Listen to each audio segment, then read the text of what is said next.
Our toy delivery came in. Whee! We're so excited! Yay! We're still waiting on one more box of toys. I order a huge shipment every 2 months. I have 11 birds. 3 of the birds are teensy tiny little birds.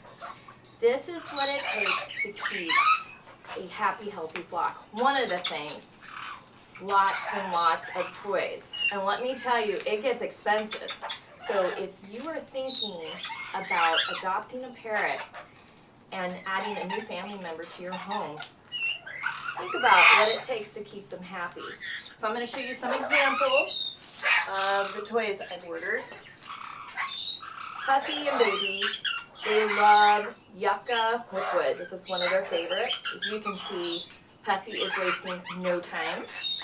This toy right here, another Puffy favorite, will be gone in a day.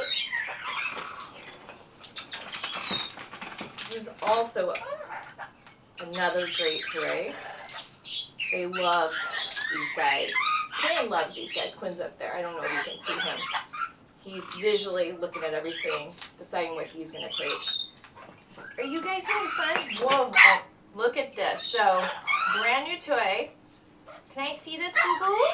I know, you don't want to let it go. Okay, he doesn't want me to take it, but you can see what he's already done in just minutes. So, this is what it takes.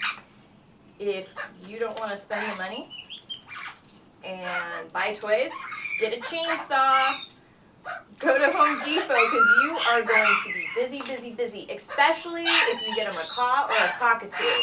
You are going to live in your workshop part-time, keeping them busy. So this is a day at Parrot